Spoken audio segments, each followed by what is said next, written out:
I did read The Positive Birth Book by Milli Hill, and I highly recommend that to anybody who's currently pregnant or trying to get pregnant. It is a wonderful book about how to make your birth experience as positive as possible, no matter how it comes about.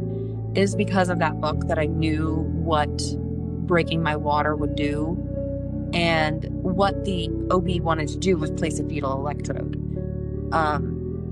which is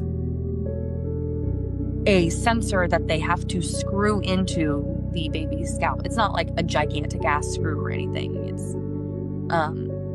But the point being, I knew that that was not a positive intervention at that moment in time, and would have caused me, it would not have prevented my cesarean. I needed a cesarean, and breaking my waters to place a fetal electrode was just going to give them information about the baby's health, not mine. They were prioritizing the wrong thing, basically. So because of the book, The Positive Birth Book, I knew what a fetal electrode was. I knew what the process of it was. I knew what the risks associated with it were, and I knew what the benefits of it were. And therefore, I was able to make an informed decision, which is what informed consent means. And when you don't have all the information, you cannot make an informed decision. And the time to get that information is not actively when you're in the middle of an emergency. It's before an emergency happens. So when I was pregnant with my son, I made 3 different birth plans.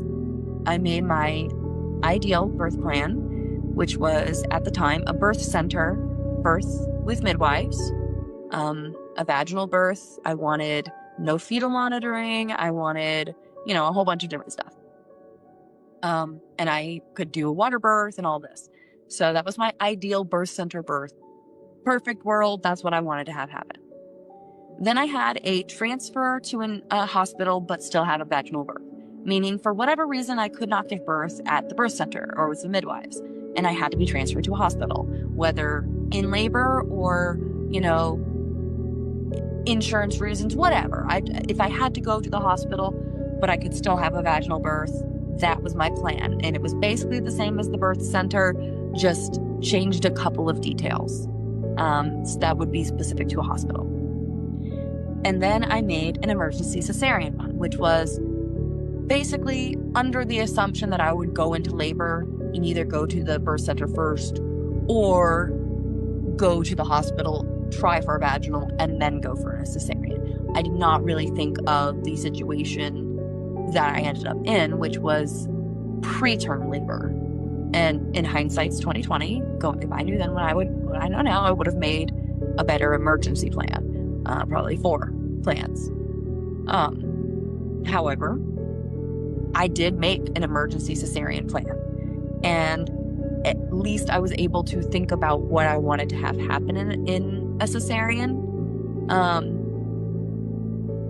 And I included some things in the birth plan that would be like, if it were an option, like if I were having a cesarean because baby was breech and therefore I could plan it and it wasn't, urgent, then I could ask for certain things. If it was a type of cesarean where we don't have time for that, would I want anesthesia? Would I not want anesthesia? And I answered those kinds of questions. The Positive Birth Book by Milli Hill, she does have a website as well where you can create a visual birth plan for free. This is like her website. She has the birth plan stuff for free. You can go on there and do that. You can purchase stuff as well, but you don't have to. The great thing about reading the book is it gives you all the information you need to build your birth plan however you like, with whatever tools you prefer. The visual birth plan just has like little icons so that you can just look at it and know quickly what the mom wants, like music, no music, dad to catch baby, doctor to catch baby, etc. So I made a plan for that. And because I made that plan for that and I knew what could go wrong because of that book, I was able to make an informed choice. When I was pregnant with my daughter, I was more relaxed because I had already made the birth plans the first time. I did make a home birth one, so that was a little different, and I gave that to my midwife. But I also just let her know that I was really flexible to whatever I felt in the moment, and I just wanted them to be flexible with whatever I felt in the moment.